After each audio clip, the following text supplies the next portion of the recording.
after her accident, a unionized hospital, by far, hands down, without question, the best facility I've ever been in.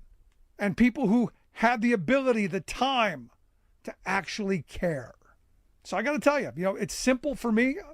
I look at the way we make this country great again, the way we reunite this country again is by reunionizing it, by fighting for better wages, hours, conditions, opportunities. You want to see people calm down? You want to see the red hats go, well, maybe not kicking Granny out of a nursing home. Maybe that's a bad idea. Maybe we shouldn't do that. A lot we could do. I want to hear your thoughts, though. Email me, rick@thericksmithshow.com. Angry ones, sometimes I use. rick@thericksmithshow.com. Miss any portion of the program, grab the podcast. And as always, thanks so much for being here. We'll see you back here next time. You've been listening to The Rick Smith Show. Email Rick. What's that? At rick@thericksmithshow.com. Until next time, this has been The Rick Smith Show, where working people come to talk. AP News, I'm Marcela Sanchez. Federal officials say Todd Lyons, acting director of U.S. Immigration and Customs Enforcement, will resign at the end of May. Lyons was a key executor of President Trump's mass deportations agenda. Homeland Security Secretary Mark Wayne Mullen made the announcement, calling Lyons a great leader of ICE who helped make American communities safer. Meanwhile, around 15 people deported from the U.S. landed today in Congo's capital, Kinshasa, according to their lawyer. The Trump administration has made agreements with some African countries to accelerate migrant removals. U.S. Attorney Alma David told the AP the deportees are all from Latin America, and the Congolese government plans for them to remain in the country for a short period of time. David added that all deportees received legal protection from U.S. judges, shielding them against being returned to their home countries.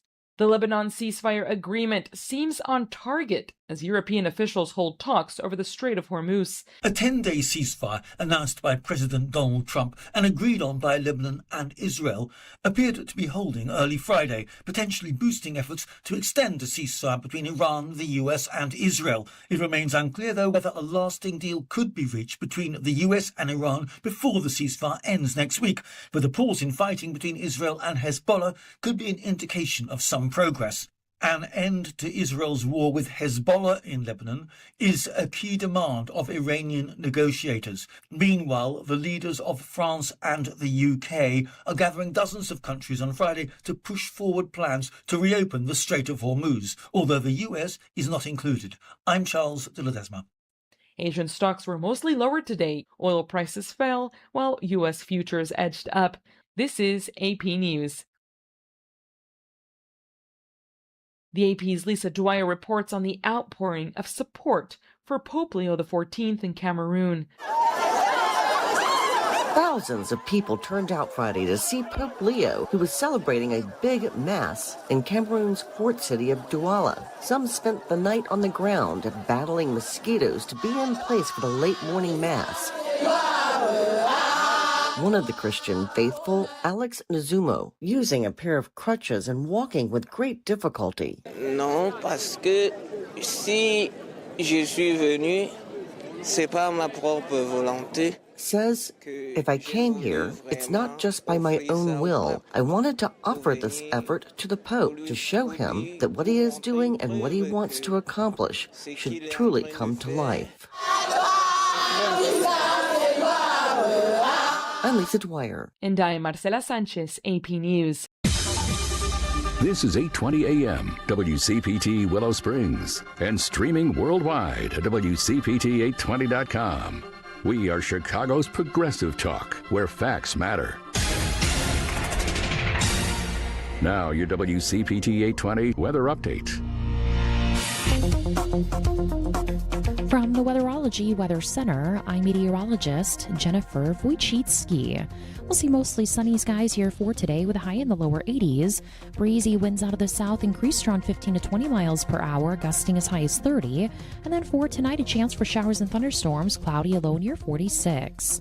Saturday, a slight chance for rain early on. Skies will become mostly sunny, a high around 51 degrees. That's your latest Chicago weather update. Currently, it's 48. Check up on health with Chris Whitting. Could Metropolis really be safer than Mayberry? Dr. Sage Myers from the University of Pennsylvania led a study that found if you live in the country, your chance of dying from an accident or injury is 20% greater. The first thing that comes to people's mind is intentional injuries, so people that are actually out to hurt you or you hurting yourself. This is combining those and unintentional injuries, accidents, all together to look overall at your safety, overall at your risk. So what are the biggest risks? The thing I think that really drove these findings was motor vehicle accidents, and motor vehicle accidents happen at a much higher rate in rural areas than they do in urban areas. Homicide is higher in urban areas than it is in rural areas. But overall, your risk of death from a homicide is just so much smaller than your risk of death from an accidental injury that difference gets wiped out when you look at all injuries together. With Checkup on Health, I'm Chris Whitting. Hey Google, play WCPT. Streaming Chicago's progressive talk from TuneIn.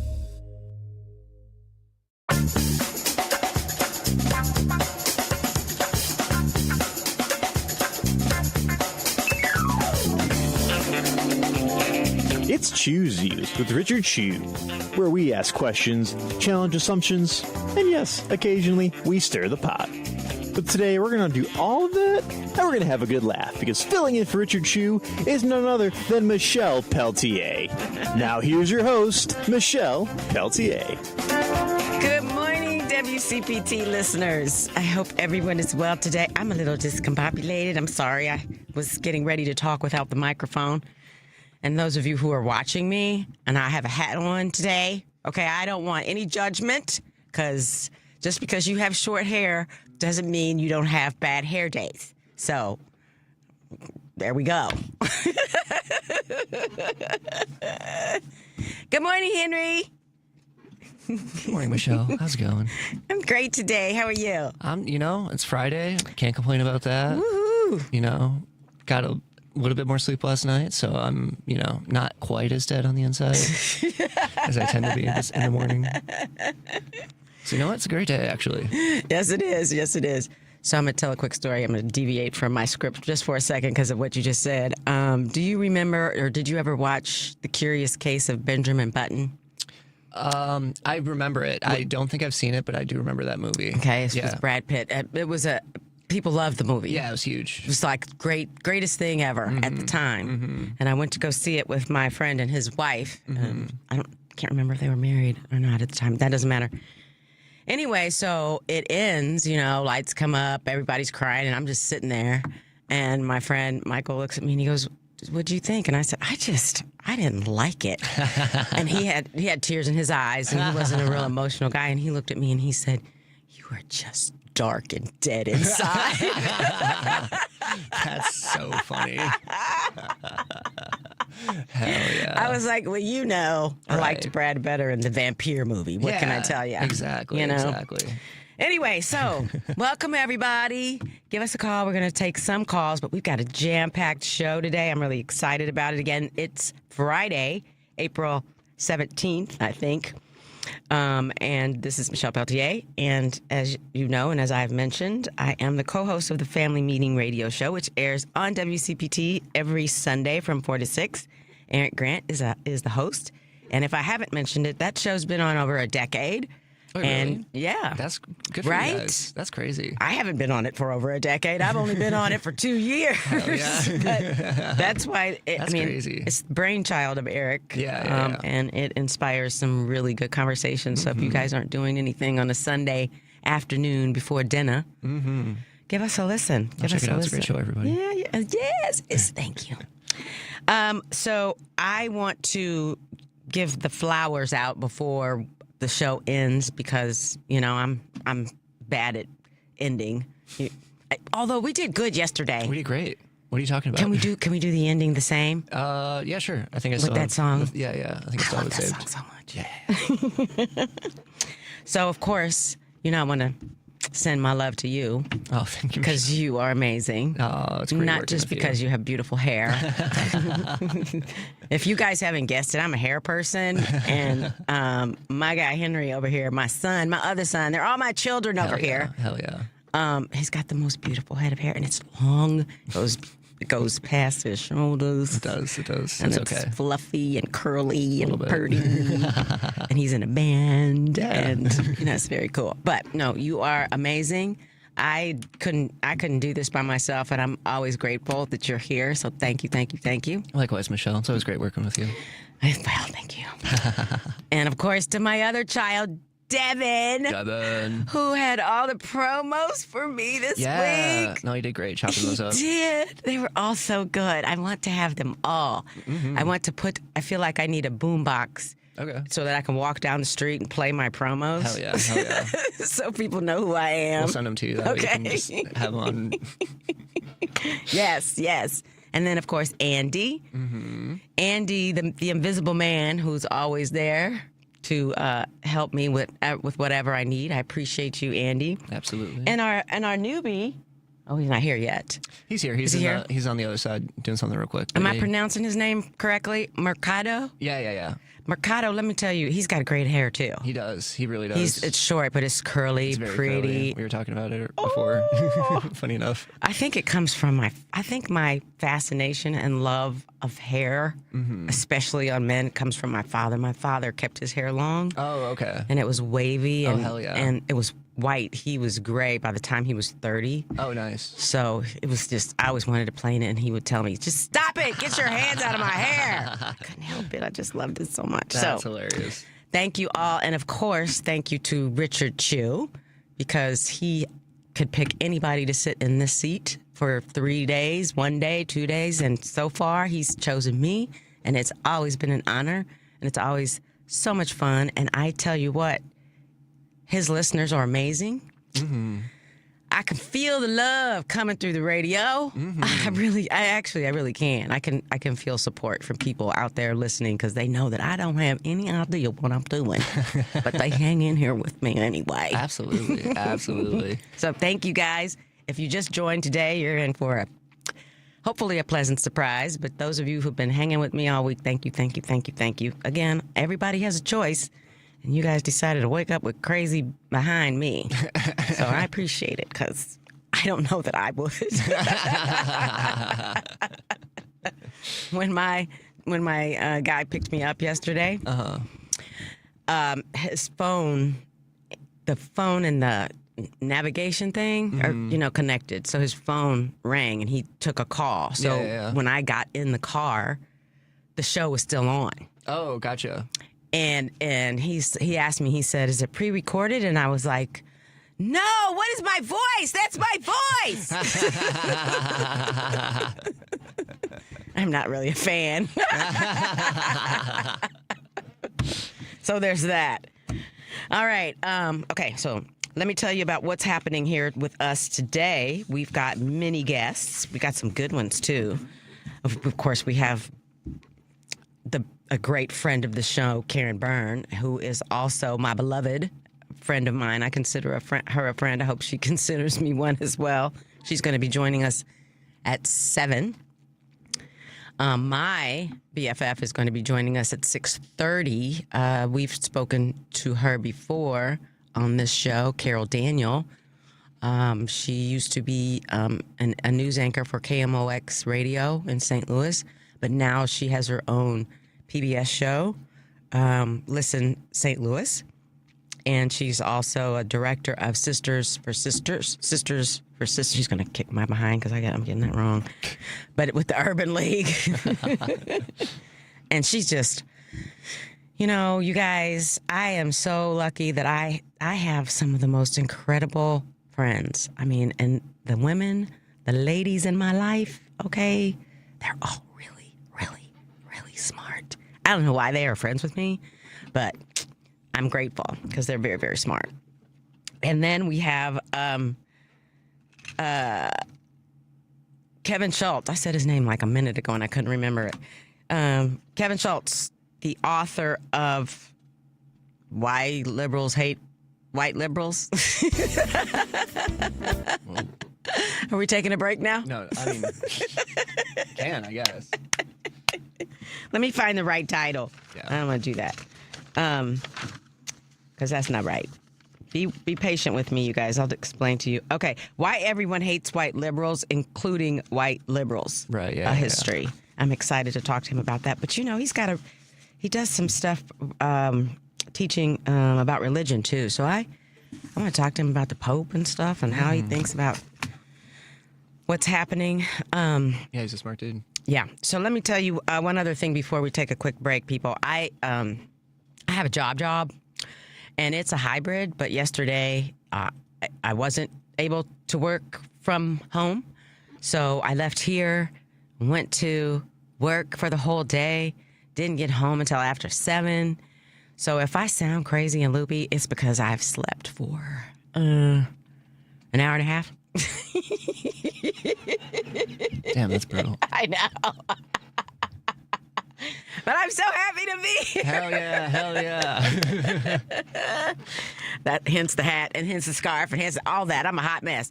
Okay, so let's take a break. We'll be right back. Woo.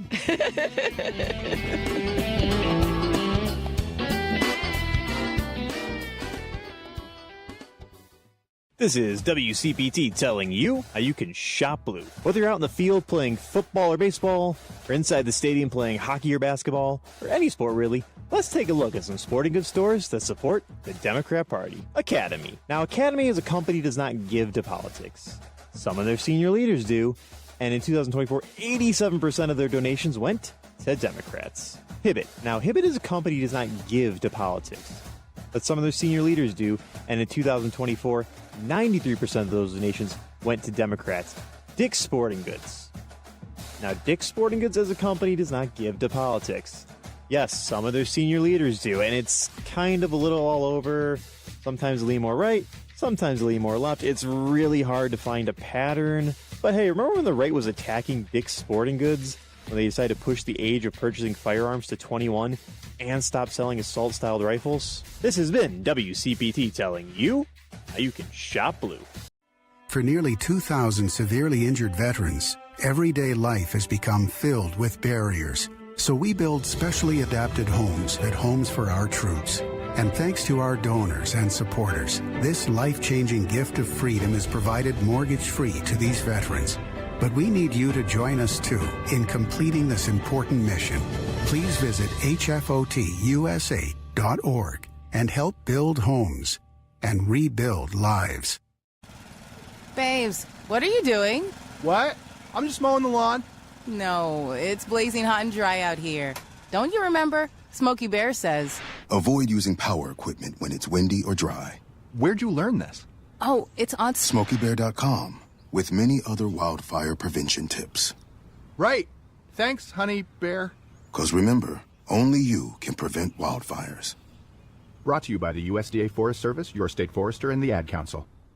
Hey Google, play WCPT. Streaming Chicago's progressive talk from TuneIn.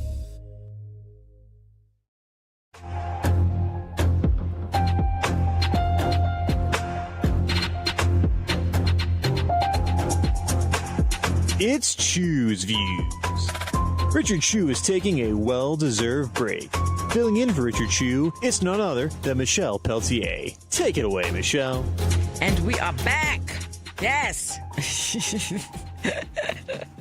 Okay, so the coffee just kicked in. Can you tell? Perfect. Okay, I do have a question of the day. And it's not gonna, you're gonna think it's coming from out of left field because it is. Because it doesn't have, we didn't talk anything about him or this at all. Awesome. I love it. I love non sequiturs. It's just been on my mind because he's been popping up a lot recently, and it's Tucker Carlson. Oh, okay. The number is 773-763-9278. You can send us a text. We'll take text throughout the show, but you can call now to before 6:30. Love to have a conversation with you. So the question is, I don't know how true this is, but it's been, like I said, coming up a lot in things that I'm reading and listening to, that he's a serious contender for president. Tucker Carlson? Tucker. Yeah, Tucker Bowtie Carlson. Interesting. Cray, Tucker. Yes. So I want to know what people think of that. Do they think that he represents that party in a way that he could be successful? I mean, because I feel like he's an odd kind of person. Yeah. And when you look at his show, which I do not, but I do see some clips of it. Right. He seems stranger now than when he was on. When he was on Fox or whatever. Yeah. Yeah, I feel like he is. I only catch things when he just kind of has a clip that blows up or whatever. Yeah. Have you been hearing any chatter about him though, like I have, or no? I mean, not in the past. I mean, I haven't heard anything specifically in the past few days, but also like that's, Yeah, I've been hearing it for like months. Mm-hmm. And every time I see it run across my feed or read something about it, I'm just amazed that he's reached, I don't know if that's even a level, because, that side's so screwy. I don't understand it, but. Yeah. So that's the question. What do you guys think about Tucker? Tucker. And then tonight, driving it home with Patty Vasquez, she'll be joined by guest co-host Paul. Pronounce his last name for me. Farvar. Farahvar.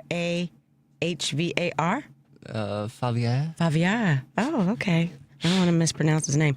And their guests are Corbin Trent, Democratic strategist who served as Representative Alexandria Ocasio-Cortez's communications director, and is currently the publisher of America's Undoing on Substack. Also, Ellie Krug, transgender activist, author, lawyer, and host of The Illegal Trans Woman. Oh, I'm going to have to listen to that. On KTNF AM 950, the progressive voice of Minnesota, and now WCPT Saturdays at 4 p.m. Central. Jackson Franklin, candidate for Congress in Indiana, and Brian Pondexter, candidate for Congress in Ohio. Driving it home with Patty Vasquez from 5 to 7. That's a packed show. That is. Oh, that's pretty cool. Okay, so it is, as we've talked about, Friday, and there's a lot of stuff going on. Yeah. So I thought I could just run down some things. I do have some news too. Maybe I should do the news. No, I want to wait to do this particular article with Karen because it's about ICE, and I know she knows a lot of stuff about that because she's our warrior. Yeah, she's on the field reporter. She's on the front. Yeah. She's on the front lines. I'm telling you. And if you guys haven't listened to her TruBlu podcast, you need to do it. Mm-hmm. You can get it on any podcast. I get it. I just have a little thing on my phone that says podcast. It's not Apple or anything. It's just I can get any podcast on there. Do you have that? I've just the Apple podcast one, like the default, whatever. Oh, okay. I'm very basic. I'm not, I'm not fancy smancy. Don't you have to pay for that? No, it's just the one that comes on the phone or whatever. I bet you're paying for it. You just don't know it. Maybe. Hopefully not. Now I gotta check. You should. Okay, so let's see. So today, Civil Fest is the annual citywide celebration of independent music venues, and it's going on until April 25th, and it starts again this weekend. And they'll have Uncommon Ground, Reggie's, and more to explore independent venues and Chicago artists. Tickets are available, but they don't tell me how much they are. Then we have the Green Steam Fest from 8 p.m. to midnight, Friday and Saturday.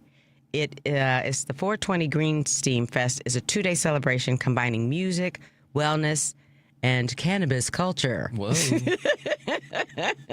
The indoor festival experience will kick off on Friday with anti-stress African rhythms, reggae, and Afro beats, wellness activations, and more. What time are you going to pick me up? Let's get there a little early, but not too early, you know? Like maybe 15 minutes before the festivities start. I think that's good. Let's make it happen, Captain. Exactly. And let's see. Also on Saturday, there will be a hip-hop open mic and live performance. Where is this at? It's at the Record Store Day Dollar Sale. so that's cool. Out of the Past Records, 4407 West Madison Street, West Garfield Park. Celebrate Record Store Day at Out of the Past Records as the West Garfield Park shop hosts a $1 vinyl blowout sale. I wish I would have kept my turntable. Oh, yeah. It would be do you know what I'm talking about? Oh, yeah. I got records. You have records? Of course. Are you gonna where'd you get them from? Because you're young. They weren't selling them when you came to the world. Not like new. Well, I mean, places like Half Price Books, like yard sales. You have a thrift record player too? Oh yeah. Listeners, I sound really old, don't I? Nah. I sound like I'm like 102. Nah. And so you. Nah. No, records are cool. They So really are. cassettes, yeah. People like them again. Have you compared the sound? Yeah. I'm not really like one of those kind of people where I'm like, oh, the warmth of like the crackle. Like, it's nice, sure, but like it's just like it's fun, aesthetic. It's like a physical thing because like I kind of grew up in the digital age, so like nothing's real, nothing like I don't own anything, so like it's a nice novelty to like own an album that I like, I think that what you said, I say this to myself all the time, we don't really own anything anymore, do we? No, we don't. No, not at all. Everything's... Because somebody could flip a switch and... Yeah, and it's gone. It's all Everything's gone. like on a cloud. You like everything's like a subscription. Everything's streamed. Like Yeah, I think about that all the time. Oh yeah. Yeah, I mean, you really don't own your house, right? Because Yeah. if you pay your house off, you still have to pay taxes, and if you don't pay the taxes, they can Then, take your just house. Take it, yeah. Cars the same way, right? If you don't, I mean, it's come like on. You own it in quotes, but like, But not it's- really. Yeah, yeah. Not really. Okay, we don't want to depress people too much today. I mean, good morning, everybody. Happy Friday. Yeah, for real. All right, let's take a quick break, can we? Sure. Yeah, okay. Yeah, we'll take And then we'll come back because I am hot and I can't take my hat off. All right. We'll be back, everybody. I look like the heat miser.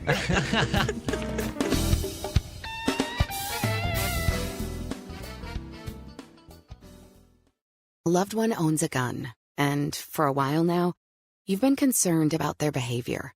They're just not acting like themselves. They've been distant, they've been unpredictable, they've been lashing out. They've been saying things that make you worried they might harm themselves or friends or family. Or you're worried this loved one might hurt you. Maybe they recently threatened someone with their gun. You know something needs to be done, and you wish more than anything you could hit pause on this situation. Well, here in Illinois, you can, with a firearm restraining order. In extreme cases, this order temporarily prevents a person in crisis from having a firearm, giving them time to heal before they do something dangerous or even deadly. If you are worried about a loved one in crisis who has access to a firearm, learn more about firearm restraining orders at illinois.gov/pause to heal. A public service announcement brought to you by the Illinois Department of Public Health, Brady, and the Ad Council. Small businesses are the heart of America. But you don't have to go it alone. As the nation's largest nonprofit resource of expert business mentoring, SCORE has helped millions of entrepreneurs build their businesses for free. Get the connections, education, and guidance you need with SCORE. We're ready to help. Find a mentor today at score.org. Let's take a moment to breathe. Deep inhale. Extend your spine. Remain focused on what you're doing. If safe to do so, exhale slowly, leaning to one side. Inhale back to center. If safe to do so, exhale slowly to the opposite side. Find mental health resources at loveyourmindtoday.org. This message is brought to you by the Huntsman Mental Health Institute and the Ad Council. You're listening to WCPT 820. Here's the latest Chicago weather update. From the Weatherology Weather Center, I'm meteorologist Jennifer Wojcicki. We'll see mostly sunny skies here for today with a high in the lower 80s. Breezy winds out of the south increased around 15 to 20 miles per hour, gusting as high as 30. And then for tonight, a chance for showers and thunderstorms, cloudy, a low near 46. Saturday, a slight chance for rain early on. Skies will become mostly sunny, a high around 51 degrees. That's your latest Chicago weather update. Currently, it's 49. WCPT 820, Chicago's progressive talk, where facts matter.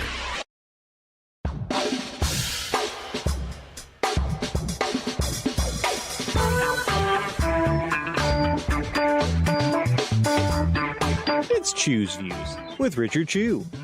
Filling in for Richard Chew is Michelle Pelletier. So sit back, relax, let's all have a good laugh with Michelle. Take it away, Michelle.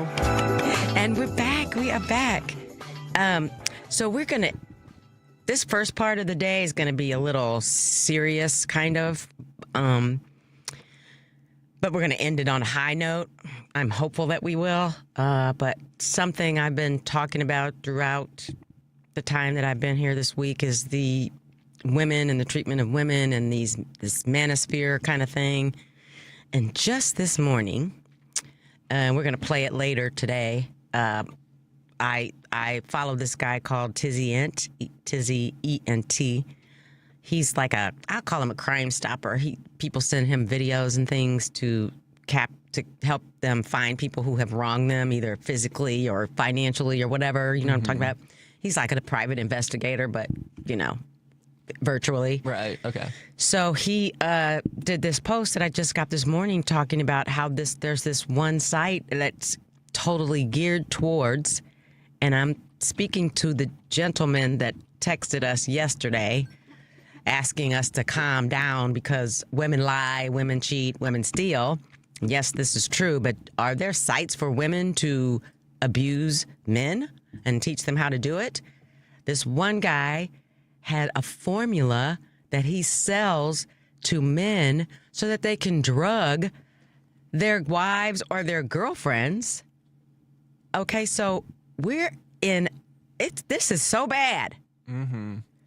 And I mean, I feel like I can say it's bad because I'm an older woman, and so I've seen some things, right? Right. And it's just not good out here. It's scary.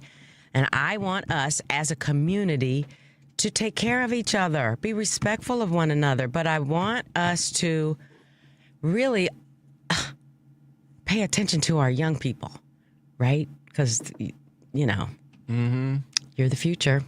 A little bit. Supposedly. And see, I'm not worried about you.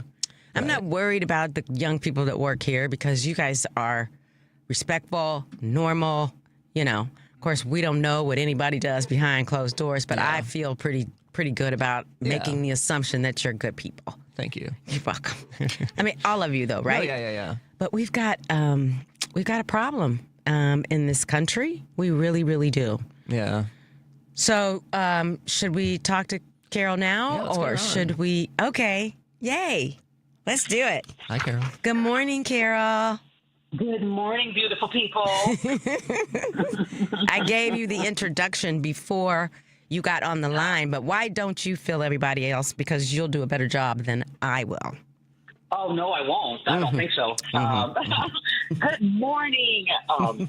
I am Michelle's best friend, and I don't care what anybody else says. She has a lot of dear friends in her life who claim they are her best friend, but it's actually me. And we have known each other since we were in college, and we are now in our 60s, so we have seen some things. I heard you talking. Yes. I like to call myself retired, although my husband says clearly you are not. That's true. I have at least 2 jobs that pay me. I am a senior producer for 9 PBS in St. Louis, the most watched PBS station in the entire country. Yay. Per households. And I produce a podcast called Listen St. Louis with Carol Daniel. It is on YouTube. And I am also the director of a women's empowerment program called Save Our Sisters with the Urban League of Metropolitan St. Louis. I've been doing that job for 2 years and been at PBS for 3 years after I retired almost 3 years ago. Has it been 3 years? It has. Next month, May, will be 3 years since I retired from legacy radio station KMOX, which for the majority of its existence was owned by CBS. I was a reporter and news anchor there for 28 years, and I retired 3 years ago. And I can't believe it's been 3 years since I walked away from daily news coverage, which I'm very happy to not be covering the news. Yeah, because look at how bad it is now, and it wasn't that great then.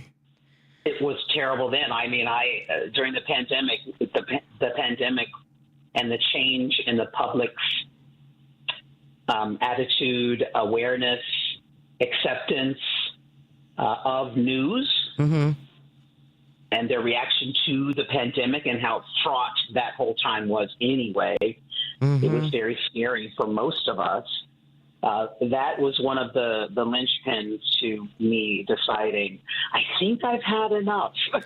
Well, I mean, honestly, and tell me if I'm wrong about this, Carol, but the length of time that you spent at KMOX is unusual, right? Don't people usually bounce around from station to station, and you were there for 23 years, which I think is amazing and phenomenal. 28? 28, yes. I'm sorry. I'm claiming every single year. I know. And, it is, I don't have these statistics on the average amount of time that people spend at stations. Early in one's career, that people do bounce around. Yeah. Early in your career you do until you maybe hit your 40s and then you settle. Okay. But I don't have I'm sitting in my office and I could Google it. No, you don't need to. Yeah. But I think I will tell you that it is certainly rare, more rare just in general for people to have jobs for a long time. And that's true.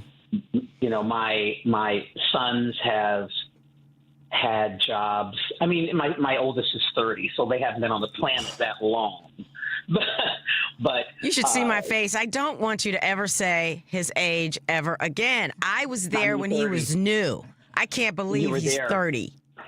Yeah, well, you were there when I was single. You were there when I first met their father, my husband, of 31 years. I mean, you were. I remember calling you from a pay phone. I remember that. It was raining, too. It was because I was in my car and it was raining. And I pulled the phone through my window, pulled up as close as I could to the pay phone. Know nothing about it. And rolled the window up and had the phone through the window, holding onto the phone, talking to you about some argument we had had. And we weren't married then. Yep. That's why I can tell you the boy's 30, because we have gone through some. Yeah. So anyway, at 30, he has had. Oh gosh, he probably had 3 internships in college, 2 of them simultaneously. And so at 30, he started working in high school. He's probably had 6 or 7 jobs. So these generations behind us all have had more jobs. Yeah, that's true. Turnover a lot, but it is difficult to stay in one place for a long time. It was difficult for me to stay there for a long time, but I can tell you 2 things. One, that despite the challenges that anybody in the news business faces, because they're all very common, that there are good bosses are rare, bad bosses common, egos common, the day-to-day challenges of getting the story, the stress, all common. But I felt, as the first Black woman to anchor the news at that radio station, to anchor a drive time show at that radio station, I felt I deserved this job because it was a union job, which meant the pay was amazing. The benefits were amazing. So It was a hard to come by job. 1,500 people, I was told by one of my bosses, they got 1,500 resumes for the job. Wow. 1,500. Wow. 1,500, Michelle. Yay. For that. Yeah, 1,500. And your girl got that job. Okay. So I felt through all the machinations, through all the challenges, that I deserved it. And then secondly, there were older women, two of whom I know to this day, who, when they met me, took me by the hands. I've told you this story. Took me by the hands and said, I'm going to do an impersonation. It's like a Maya Angelou impersonation. Okay. It's like every grandmother giving her granddaughter graduating from college a $20 bill. You know what I mean? Yeah. Oh yeah. This is how it really went. Grabbed me by the hands, one hand, each hand, pulled me close, and said, "This is in public," and said, "We are so proud of you." And I remember a chill. Yes. Little woman. I mean, a short, older. She was probably my age then when she said it. She was probably in her 60s then. And I was in my late 30s, was I early 40s then, right? And when she said it, I remember chills, and I remember looking down at her. I'm 5'4", so that's how she's that tiny. Looking down at her, and I didn't get teary. I'm surprised. Because I just remember feeling the weight of the moment. Yeah. I remember feeling that she meant more than just, "God, we're so proud of you." Yeah. You're just doing the thing. You are so, girl, you are awesome. It was none of that. It felt ancestral. It felt historic. And that's why I didn't get teary, because it felt like there was a responsibility that I clearly was fulfilling to the community. And so that's why I didn't get teary. So those are the two reasons, really. And there was a third. I mean, as you know, my husband is an entrepreneur. He's a small business owner. He's been a landscaper for 20 years. Amazing. And he's amazing. Over 20. It's amazing. Over 20 years. And there was a point at which he, early on, before he started the business, where he went to college. He went to community college. He started taking horticulture classes. He went full time. And I remember our conversation that go to school full time. I will, because I'm working. This is a great job. We can afford for you to go to college full time. And we had one child then. And that was the other reason.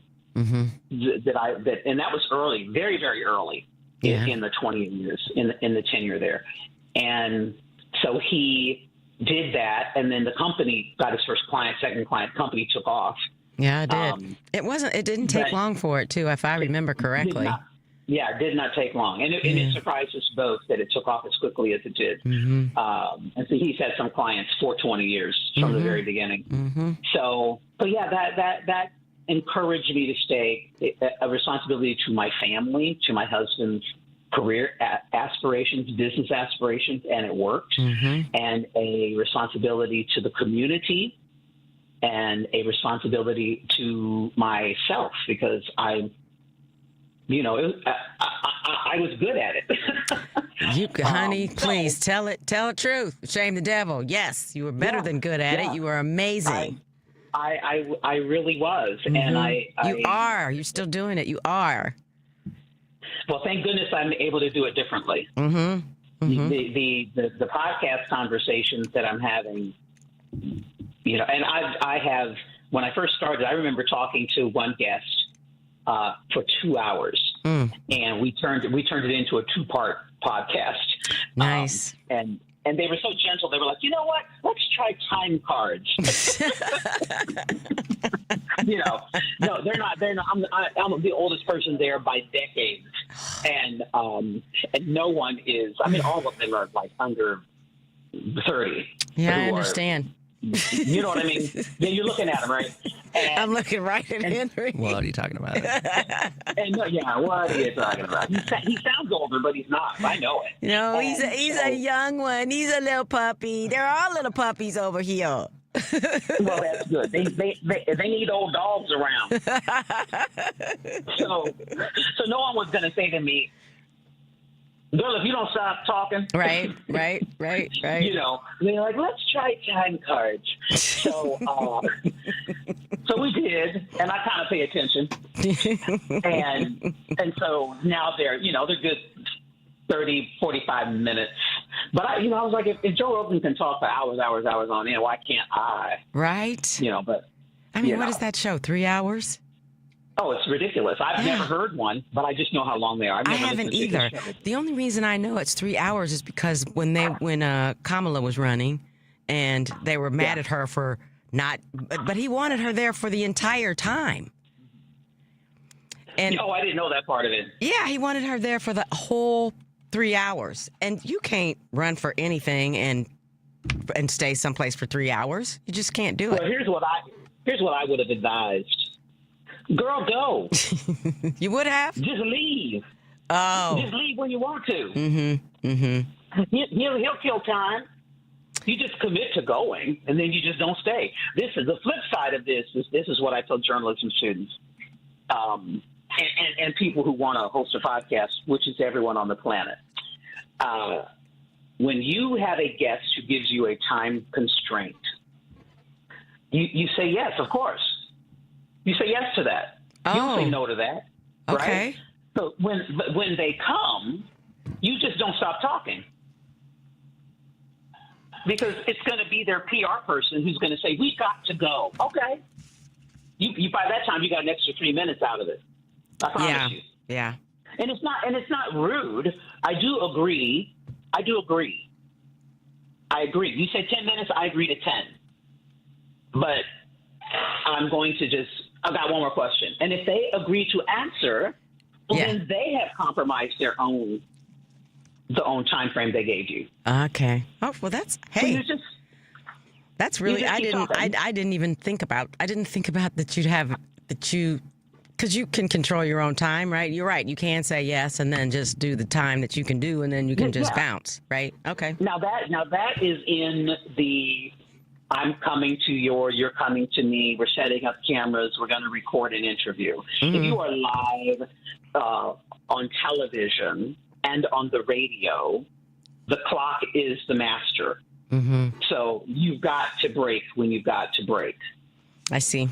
Right? Yeah. And I remember asking people, can you stay through the commercial break? And sometimes they would say yes, and sometimes they would say no. Yeah. So you're going to ask.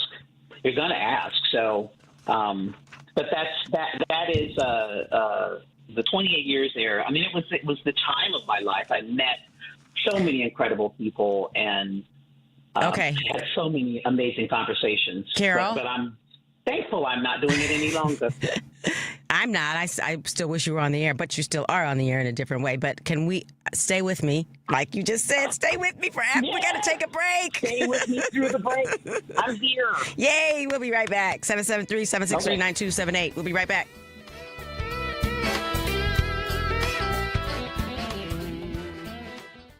My son loves to fly kites, but my active psoriatic arthritis can sometimes hold me back.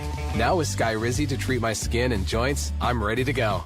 Skyrizi, risankizumab Riza, a prescription-only 150 milligram injection for adults, helps with less joint pain, stiffness, swelling, and fatigue. For those who also have plaque psoriasis, 90% clearer skin is possible with just 4 doses a year after 2 starter doses.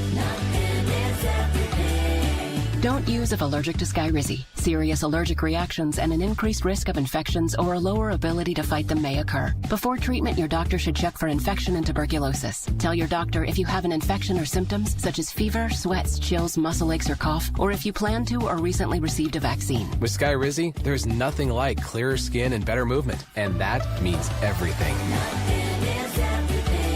Ask your doctor about Skyrizi today and visit skyrizi.com or call 1-866-SKY-RIZZI to learn more. Finding great candidates to hire can be like, well, trying to find a needle in a haystack, but not with ZipRecruiter. Its powerful technology actively finds and invites qualified candidates to apply to your job. So while other companies might deliver a lot of hay, ZipRecruiter finds you the needle in the haystack. See why 4 out of 5 employers who post a job on ZipRecruiter get a quality candidate within the first day. Try ZipRecruiter for free at ZipRecruiter.com/free. That's ZipRecruiter.com/free. ZipRecruiter. When I first had Jordan, I'd get comments all the time about how happy I must be. I remember thinking, there must be something wrong with me because I don't feel all this joy I'm supposed to be feeling. That's when I made the call. My doctor told me I have postpartum depression, and treatment is available. These days, things are feeling right, even if they don't always go that way. Mental health care works when you make the call. See what it can do for you at mentalhealthcareworks.org. A message from the American Psychiatric Association Foundation. This is WCPT 820, where facts matter.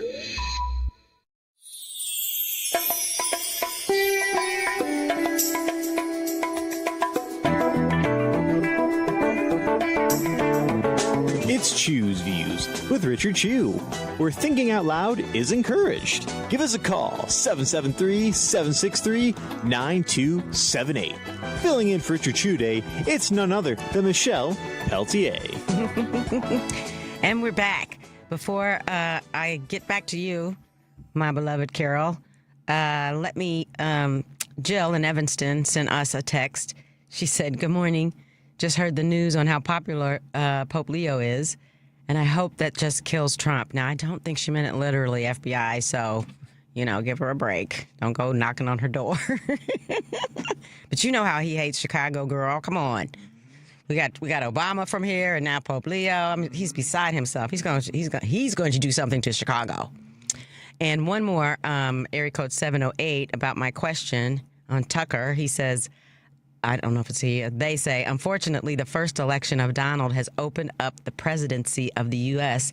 as the last frontier for reality shows where everyone can participate in electing their favorite lunatic simply by voting.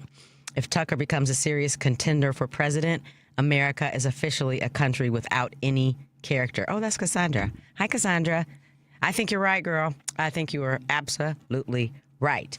And before we pick up the phone again, today at Live, Local, and Progressive, Joan Esposito will be taking your calls for the first half of the show, then talking to Ray Long, retired Chicago Tribune investigative reporter, Yusef Jackson, newly appointed president and COO of Rainbow Push Coalition. If you don't know, that's Reverend Jesse Jackson's son. I think he might be the youngest. And Chef Lisa Counts of the Chopping Block, Live, Local, and Progressive, weekdays from 2 to 5 p.m. Central on WCPT 820 a.m. Carolyn! Milo! Our love names. All right. So let's talk about what you want to talk about today. So I'm starting a book club. With Save Our Sisters and the Urban League. And the first book is called Grieving the Loss, How to Survive When the World Around You Dies, by a dear colleague and friend who's been a regular on my podcast. I think she's the only one who's been on the podcast 3 times in 3 seasons, Dr. Candace Cox. And it is unlike most book clubs where you're talking about these fictional stories of, love and mystery and whatnot.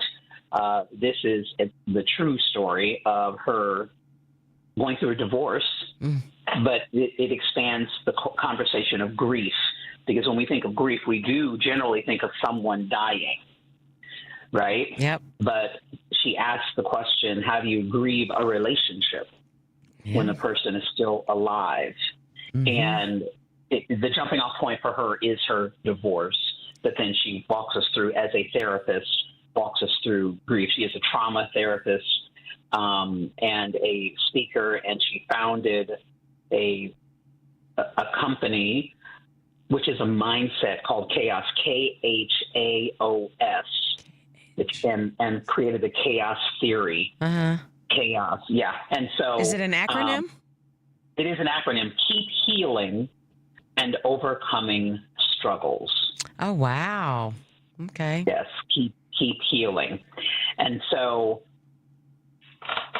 I am, as you know, and as you have also experienced, the daughter of a woman with dementia. Mm-hmm.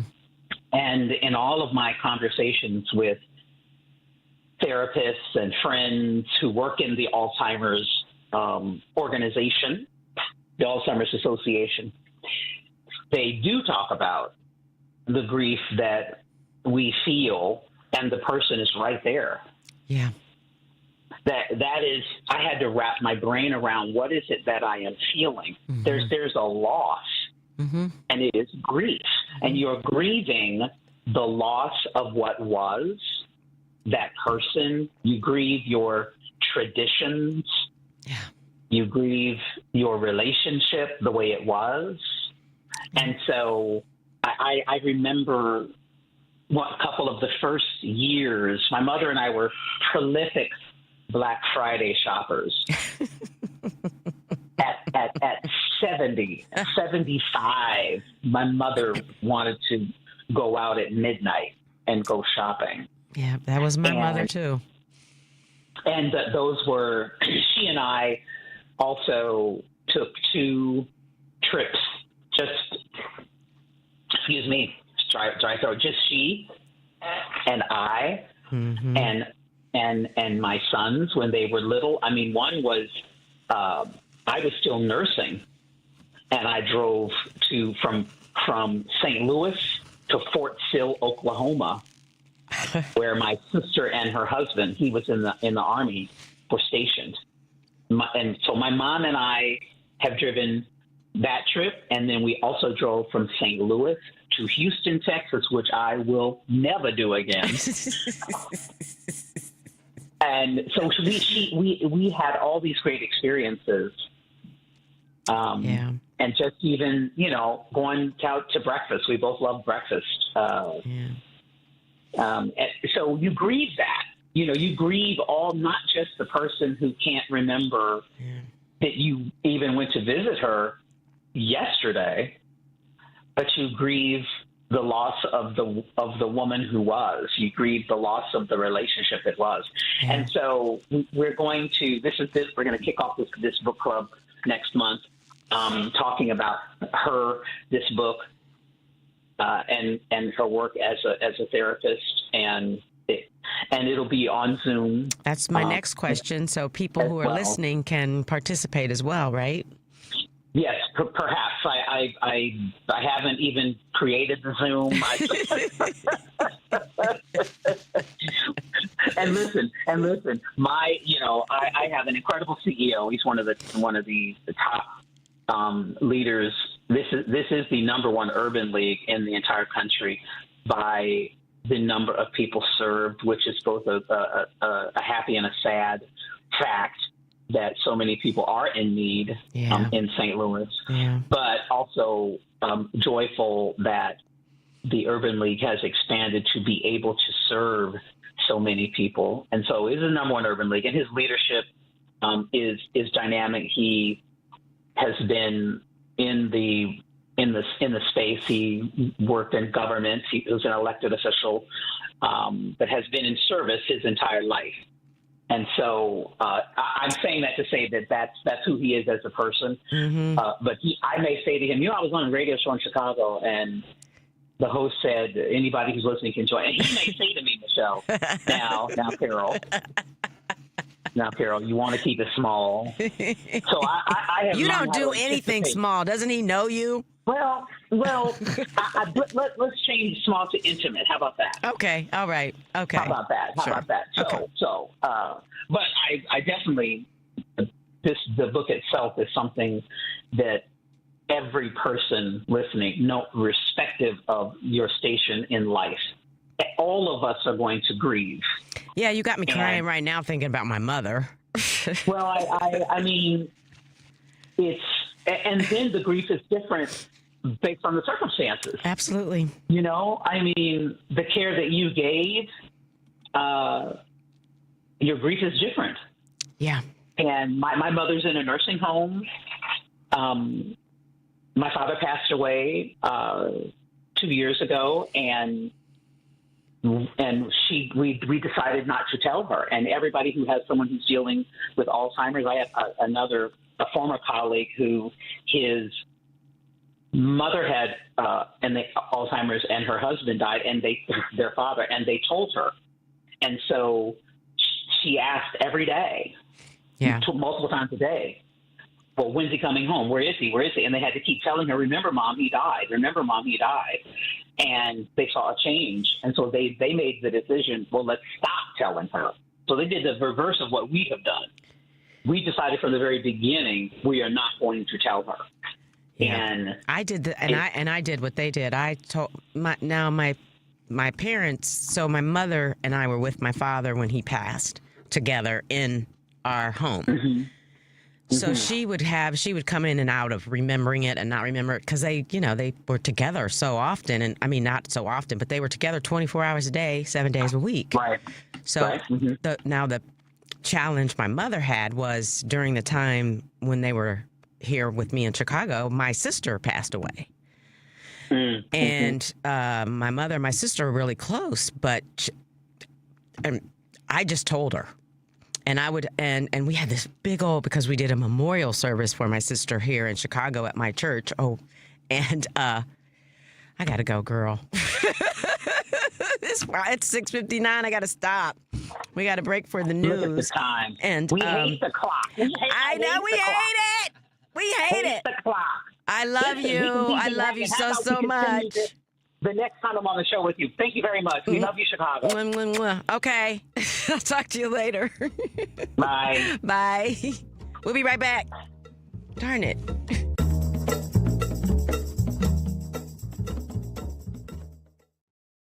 From posters and presentations to labels and loyalty cards, Staples has all the print to boost your brand.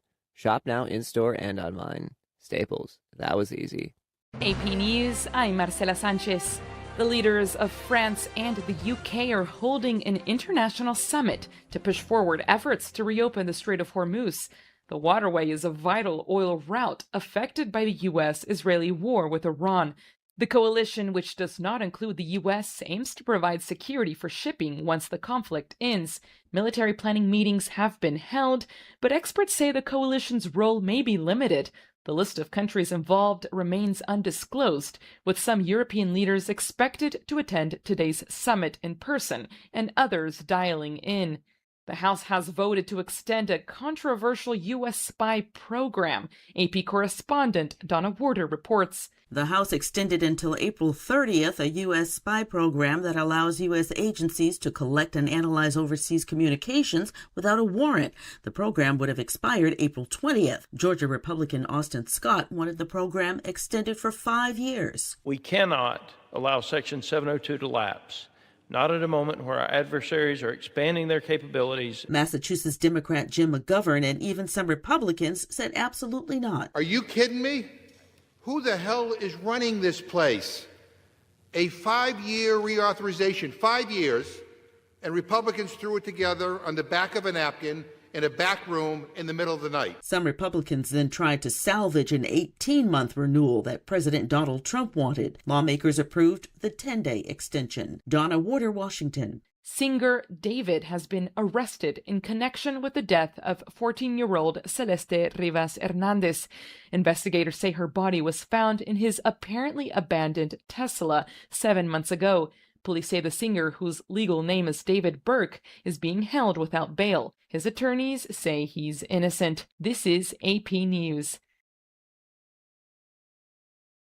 A 2-year-old wolf that escaped from a zoo in South Korea has been captured after a 9-day search. Daejeon officials have released social media videos showing rescuers pulling the limp wolf named Nyugo from a ditch and placing it in a carrier. Nyugo had been tranquilized and captured on a hill near an expressway early Friday after an hours-long search involving drones, police and fire personnel, according to the city's O World Zoo. The wolf was taken back to the zoo where veterinarians used a scope to remove a fish hook from its stomach, but found no other significant health issues. Nyukgo had dug out of its enclosure last Wednesday, prompting a search that has drawn extensive media coverage. Born at the zoo, the wolf's third-generation descendant of a group brought from Russia in 2008, which was seen as similar to wolves that were found in the Korean wild before going extinct in the 1960s. I'm Charles de Ledesma. And I'm Marcela Sanchez. This is 8:20 a.m. WCPT Willow Springs and streaming worldwide at WCPT820.com. We are Chicago's progressive talk, where facts matter. Now your WCPT 820 weather update. From the Weatherology Weather Center, I'm meteorologist Jennifer Wojcicki. We'll see mostly sunny skies here for today with a high in the lower 80s. Breezy winds out of the south increased around 15 to 20 miles per hour, gusting as high as 30. And then for tonight, a chance for showers and thunderstorms, cloudy, a low near 46. Saturday, a slight chance for rain early on. Skies will become mostly sunny, a high around 51 degrees. That's your latest Chicago weather update. Currently, it's 50. Stephanie Miller here. I am shooting the proverbial poop with guess who? The tummy whisperer. Yep, Renee Barish of Digestive Health Solutions. Renee, there's lots of confusion about food and diet these days. What brings people to you, and how do you help them sort it out? Great question. People come to me with a garden variety of digestive issues, including bloating, constipation, diarrhea, and heartburn. But the fun doesn't stop there. So many people bypass these symptoms and exhibit skin conditions, low energy, and poor sleep. Okay, then what? Well, I provide expert navigation with diet as well as sensitive testing for your digestion and microbiome. These tests provide clear data about what's happening in your body. And now with this info, I create a go-forward plan to help you feel better. That's great, thanks. Thank you, Mama. You can talk to Renee at 847-207-2034 or visit thetummywhisperer.com. That's 847-207-2034. Just ask for Renee. 847-207-2034. You're listening to WCPT 820 because facts matter.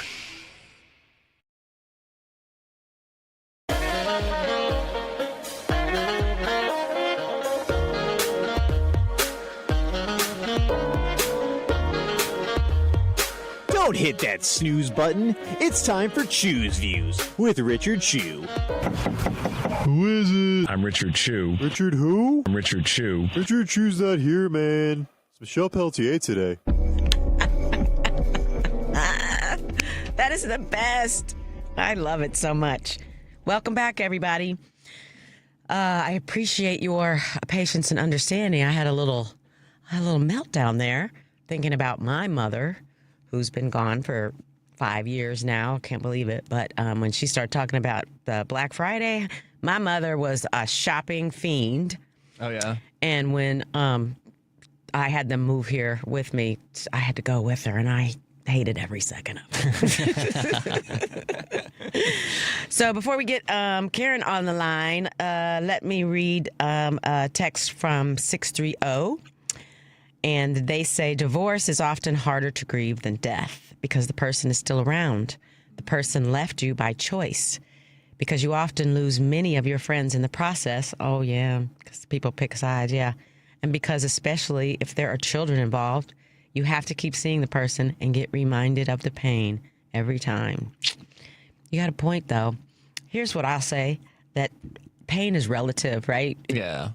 It's an individual thing, and it's different for all of us. Let me get one more in if you don't mind. Karen, hold on, I'm coming. Bob. Okay, says Michelle, I think you are 1L. Michelle, no, Bob, I'm a 2L.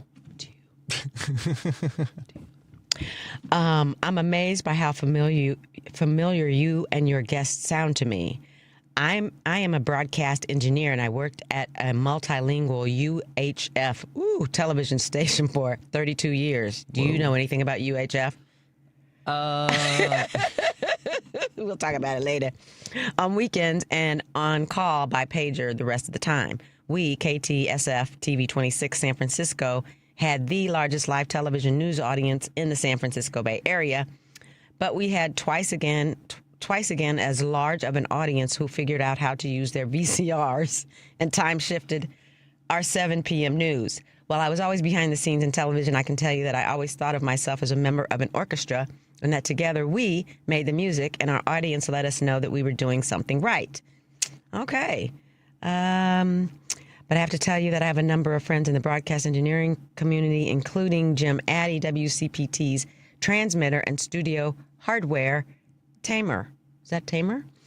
Okay. I'm listening to WCPT through the internet. Thank you, Bob. Okay, let's get my girlfriend on. Good morning, Hello. Karen Byrne. How are you?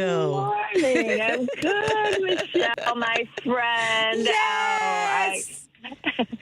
Happy New Year and all that good stuff. Even though it's April. Well, even though it's April. I know it's been a minute. I haven't talked to you in so long. I know. We have got to get together, though. Come on. We have to make this happen. It's ridiculous. So, you know it's what? ridiculous. When you're out of there, let's get it on the books. Call me and we'll get it on the books so we can text. For sure. To get a date. Okay. For sure. Yeah. Michelle, you said something about, losing your mom. You said 5 years. We're going on 6 years for my mom. And, it gets less painful, but it just never completely goes away.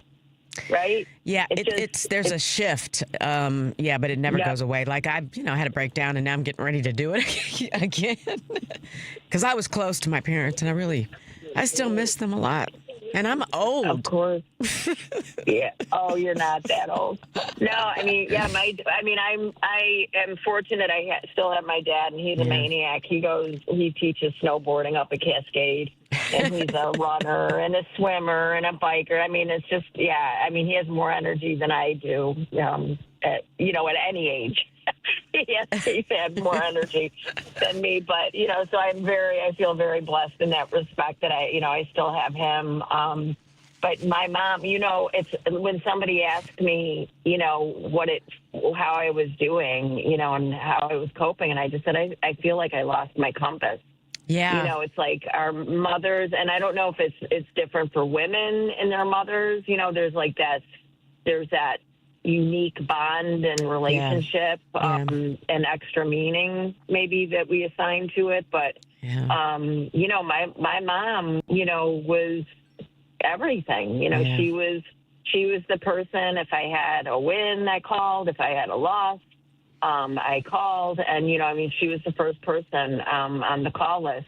Yeah. And, I miss her every single day. And all of those memories and those rituals, right? And oh, my gosh. Like, I always resented, like, Christmas and, like, oh, my God, I got to do all this. I have to, I'm the one making, get all the presents, and I'm the one decorating everything. And you know what? Now it's a spiritual ritual for me. Sure. To get Christmas out, because I would do it for her every year as she got older. Yeah, mine is Thanksgiving. So now I'm by myself. So I will make an entire Thanksgiving dinner for myself. Yeah, no kidding.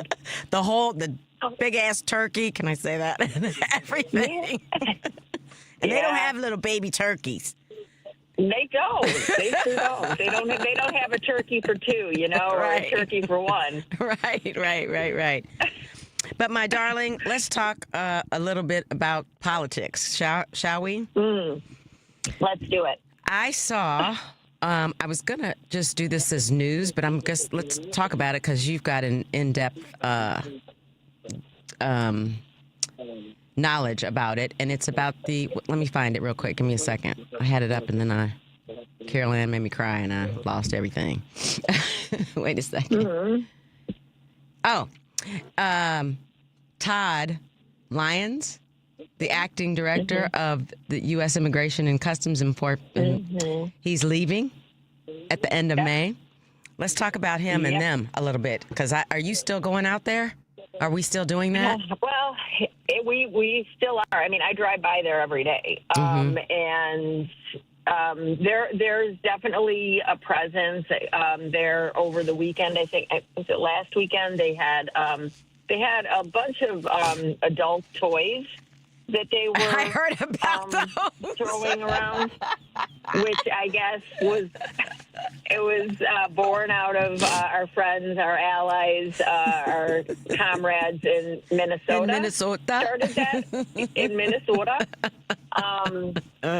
So we're just kind of, I guess we're taking the lead and continuing the tradition. Yeah. I mean, funny. I think that it's, I don't know. I mean, I don't know if we lose sight of the plot.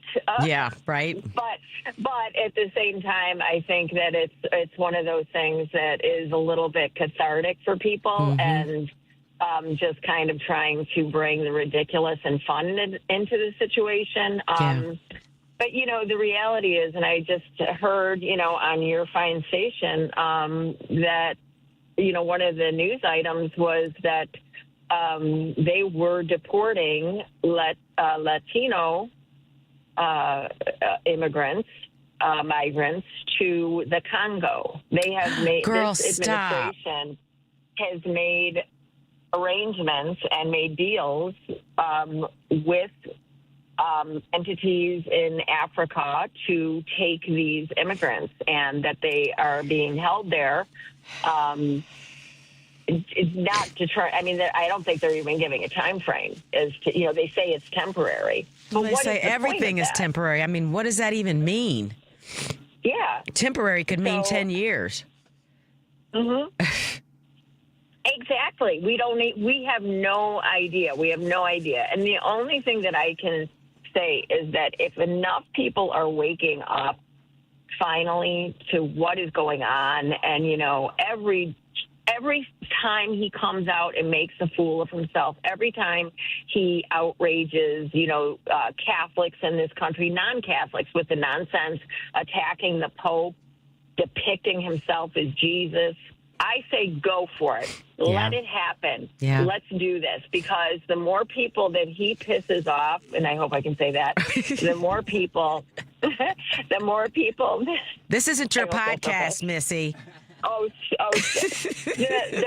more people that he makes angry and incenses, then that means that we are going to have the kind of turnout that we're going to need to overcome all of the voter suppression and ways in which they are going to try and stop us all from voting. But I think if enough of us get it out there, we have to take the Senate, we have to take the House. And, whether if you didn't vote for this, you voted for this, whatever. What just happened yesterday was the Senate passed a bill to lift all of the protections in the boundary waters, allowing a Chilean mining company to come and mine copper in our beautiful boundary waters, which is up in Minnesota, on the border of Minnesota and Canada. There are so many things that are not even being discussed because there's so much coming at us every single day, and it's really hard to take in, and it's really hard to know how to process it. But these are the things that, whether you voted for this or you didn't vote for this, these are the things that are happening, and we have got to get people out. We have got to take the House. We have got to take the Senate to stop things like that, but also for accountability. And so Mr. So-and-so from, this stepping down, that was, the head of one of the heads of Homeland Security, he can run. He's not going to be able to hide. There has got to be accountability for these people, and there will be accountability. I hope that you are right, Karen, because I think all of them need to go to jail. I mean, they all need to be under a jail. And here's also what concerns me. Now, Wednesday, I talked about how I feel like we should be planning for the future. And I know that you're one of those people that's doing that too, because we have to do things simultaneously, right? We can be outraged, but we still need to be working towards what's going to happen when this guy is gone. Yeah. And you know what? I was getting ready to make a really good point. Now they're completely lost it. Making plans, making lists. We've got a anyway, lot of moving parts. It's completely wiped out. But anyway, I do want to say this to you though, Karen. I really enjoy your podcast, and so you have such a salty tongue, honey. I do. I'm sorry. Why are you apologizing? I love it. I can't take it. You and Anita both. These people have brought it out. I mean, look, my mom wasn't shy when it came to language. That's one thing. I said my mom was like a truck driver, and so was my we father. never did. Like, right? But I never did. Like growing up, I was like, that's for adults to say. I'll tell you, it brings me back to the first go around with this monster. Okay, Karen. There was a sign. Karen, go ahead. Hold your thought. Don't you forget. We're coming right back. Okay. Do the thing. Okay. Don't forget. We'll be right back. 773-763-9278.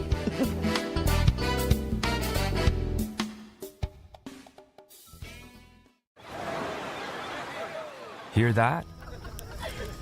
That's the sound of your life. Perfectly imperfect. Beating in rhythm to the world you've created. But every time you drive after drinking, the music gets drowned out. Your life sounds pretty great. Don't let a buzz ruin it. Buzz driving is drunk driving. Don't drive buzzed. A message from NHTSA and the Ad Council. The best words to hear at the TSA security checkpoint? You're good to go. All it takes is a little preparation. Get to the airport early. Bring a carry-on bag that fits in the overhead, and have an acceptable ID. Not all state-issued IDs will cut it. Check out tsa.gov/ID and see which TSA acceptable IDs make the grade, like a real ID or passport. Before you jet, do a little prep, and you're good to go. Check out tsa.gov/ID or the MyTSA app. There are 1,000 ways to say it. Nope. Knock it off. Shut it down. Dream on. No dice. Give it a rest. Not a chance. Or just all text. You focus on the road. As a passenger, you have the power to prevent an accident. There are 1,000 ways to stop a distracted driver. Choose one. A message from CTIA. When I first had my baby, I'd get comments all the time about how happy I must be. I remember thinking, I want to be happy. Why don't I feel that way? It was hard to admit that, even to my doctor. But I'm glad I did. She told me it was postpartum depression, and that is very treatable. These days, things are feeling good, and we're both happier about that. Right, little man? I'll take that as a yes. Mental health care is working for Simone. See what it can do for you at mentalhealthcareworks.org. A message from the American Psychiatric Association Foundation. Alexa, play WCPT. WCPT from TuneIn.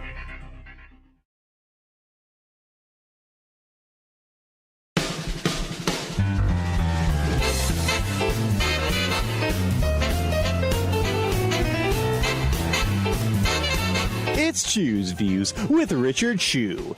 Hey, that's Michelle Peltier, but it's not Sunday. Must mean she's filling in for Richard Chew. Take it away, Michelle. And we are back. Before I get Karen back on the phone, so Richard is what is it, trolling us today? He sent us a text saying, "Hey guys, it's Richard. Great shows this week. Thanks, Henry, Mike, and Michelle. Whoa. You guys rock. Thank you. Thanks, Yay." And then also, before we go to Karen, Monday on Choose Views, Richard is back, and his guests will include Bill O'Neill, former Ohio Supreme Court judge and 2026 candidate for Congress in Ohio's 14th District, and Democratic strategist and podcaster, and regular on here on the show, Mike Nellis. And Karen's coming back on Monday. Woo. Okay. Woo. Okay, Karen. Hey. Do you remember what you were saying? Yes. So anyway, so there was a sign. There was a sign, and a little girl was holding it, and it said, "Donald Trump made my mommy swear." That's so true. And that is definitely me. But yeah, so we are going to have on this week's podcast our good friend and friend of WCPT, Paul from Seattle, Paul Richardson. Oh, send him my love, please. I will. Yeah, he is awesome. And, he started joining every day a group of some of the local and not so local staff heads get together daily to do meditation. Really? 10-minute, 15-minute meditation. So I'll send you the link sometime. I was going to say, can I do it too? Definitely. Absolutely. It's open to everybody. And That's so cool. we vent a little bit. We get a few things off our chest, and then we the conversations are getting a little longer nowadays. So what is a 10-minute meditation, it actually, turns into probably about 45 minutes just of venting, and then we just bring our blood pressure down and get chill. That is very cool. Yes, I want the information. I'm gonna crash.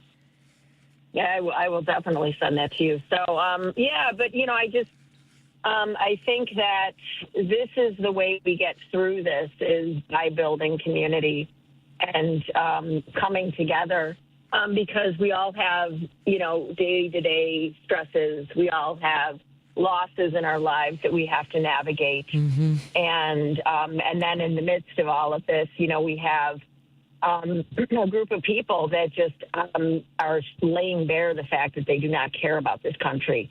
They never did. They couldn't have possibly. They just couldn't have the way they're treating it now, like it's a garbage bin and an ATM. Right. Or standing. And so you were talking about Tucker Carlson. Mm-hmm. It is absolutely a hard no. None of these people should ever be allowed to go near the levers of power. Ever. We need to, you talk about the list. And so the list of things that needs to happen, it needs to happen day one, literally day one. And I hope that there is somebody in the Democratic Party, not you, Chuck Schumer, that is keeping a list of everything that we are going to need to do because it cannot go back. It just will not be able to go back to business as usual. I remember after the first term, some people saying, well, he's out, so that's it, we're good. And then they checked back out. Yes. And we can't do that anymore. We cannot do that. And our Democratic leadership needs to understand these people are not our friends. Yep. They are not our friends. They are enemies of the idea of the United States of America. I realize that we have never been, exceptional. We have never, it's like you talk about, spouses and, like divorcing and grief. Mm-hmm. I feel like I am grieving the loss of an abusive spouse. Like we're dealing with an abusive, America has never been equal for all of us, right? And if you are not a rich, white, male landowner, this country was not built for you. Yep. And every single right that we enjoy, while we can hold on to them, is because of a lot of people fighting hard, tooth and nail, to get us those rights. Mm-hmm. So why are you going to squander it by staying home? You need to get out, and we need to make it so that we can enrich the foundation, build on the foundation that we have, and make sure that we go and do the work for all of the people. That means doing something about labor. We have to strengthen our unions. We have to do something about student loan debt. We need to do something about our institutions of higher learning and make it affordable and accessible to more people. And yes, we need to invest in the trades in this country, but we have to do it all. And I hope that the Democrats are ready to roll. And some of these norms and rules, they need to codify. We need to get laws put in place where this can never happen again. Well, and here's the thing, too. I think it needs to, because I agree with you 100%. I do. I do. But I think, and I really believe that we need to have a national conversation about race. And, yes, absolutely. Because I think that's the ground zero. That's what I believe. And then 100%, Michelle. Yeah, until we really talk about that and just excavate it and just examine it, and I don't think we're ever going to move forward until we deal with that. I think it's a huge issue. I agree 100%. And then I'll add to that the misogyny. And when you pointed out our friend Tizzy Ent in the video he put out. My God, I mean, and like everything, it just reminds me of what happened with Eric Swalwell. Yes. Okay. Yes. What in God's name makes these people? And this is the problem. Yeah. There are, when Madison Cawthorn came out and said we have to raise our boys to be monsters. This is a movement in our country, and it turns out it's international, right? Yes, because Tizzy was talking about stuff going on in Spain and the same kind of. Yeah, it's crazy. We have to do something about that as well. I mean, we're going to have a lot of work, and that is exactly why we need to vote in more progressive women, women of color in particular, because you guys bring a special kind of perspective that this country needs. Yeah, agreed. Desperately needs. So yeah, I am. It's the one thing that, if anything keeps me up at night, it's what our young people are going to do and how they are interacting and relating to one another. And the guys are not getting any good male examples to that are teaching them. They're looking at these influencers who are, they're not the smartest people, and they have no respect for women. And I'm not male bashing, so I don't want anybody to say that that's what I'm doing, because I'm not doing that. But we have a problem, and women are dying in record numbers, higher than they have been in about 5 years, I think I read. And there's a problem. We got a problem in this country, and that's, if I'm going to do some work, that's where I'm going to land, because I don't think we're going to be able to move forward if we can't get along. I agree 100%. Yeah, and I mean, and the thing of it is, the sad part about it is, I don't think that they care. No. They don't care that women are dying in record numbers. That is the whole point. They do not. So we have a lot of work to do anyway, and it is daunting, but you know what? We got to take it one day at a time. Yeah. Breathe, touch grass, try and step back, but pay attention and talk to people. Get people engaged in conversation, because this is the only way we can get out of this, and we can get out of it. But we all have believe to work it. together. You know what? But we have to believe it, and I'm like you. I believe we can. We just have to put in the work to make it happen. But I believe it's possible. I really do. I agree. And it's people like you doing the good work. Michelle, girl, you are the warrior, Karen. You're the warrior. You're out on the front lines, honey. It is all of us together, seriously. But I adore you. I hope you know that. And you are doing the work every day. You show up, every week you show up at the family meeting. Check it out, people, 4 to 6 on Sundays. And, filling in for Richard is good for you, because it's daunting. I've filled in for you guys 1 year. Yeah. Anita and I did 2 weeks in a row for you, and it was oh my gosh, this is something else. But it's a gig, that's for sure. It's not a joke. It sure is, and you do a fantastic job. So don't girl, you ever. That's just the love speaking. That's just because you love me. But I do. I appreciate it. But it's more than that. Okay, Karen, I love you too, and I am gonna call you as soon as I get off done with the show, so we can make some plans, because I do love you. I miss you. I miss you too. So let's make it happen. Okay, we will. Thank you, my love. We gotta take a break. Love you guys. Love all of you. Love you. Have a great weekend. Okay, you too. Bye bye. We'll be right back, people.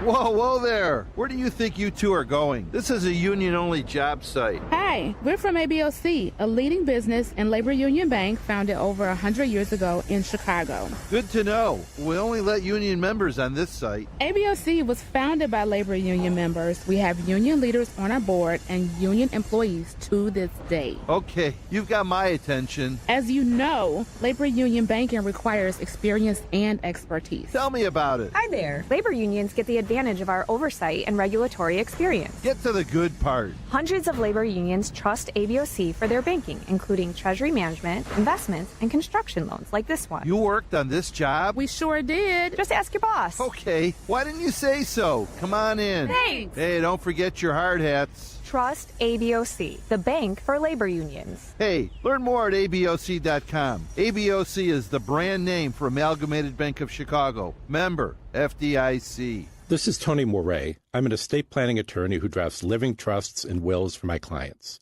You have probably heard my ads here on WCPT for the last few years. Your fellow listeners, when we have completed their plans, say, I wish I had done this sooner. It wasn't nearly as hard as I thought it would be. We can complete your estate plan within 30 days or less. There are certainly decisions that need to be made, but my 30-plus years of experience will help guide you through this process. There may never be a perfect time to start, but whenever I'm asked when is the best time, my answer is always the same. Now is the best time, while it is on your mind. Being able to tell your family that you have an estate plan in place, that all the details have been taken care of, will be a great relief to both yourself and those you care for the most. Our initial consultation is without charge, and there is no obligation. My phone number is 847-996-0496, and my website is moretlawoffice.com, spelled Moree. I look forward to speaking with you. You're listening to WCPT 820. Here's the latest Chicago weather update. From the Weatherology Weather Center, I'm meteorologist Jennifer Wojcicki. We'll see mostly sunny skies here for today with a high in the lower 80s.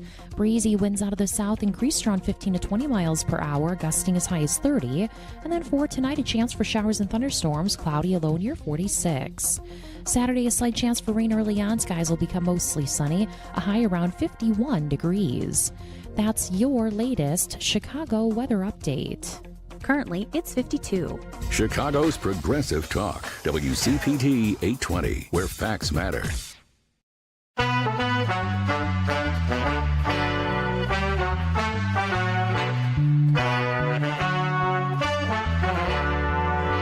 It's Chew's Views with Richard Chew. Filling in for Richard Chew, it's Michelle Peltier. With her own mix of curiosity, common sense, and just enough humor to keep us all awake. Now here's your host, Michelle Peltier.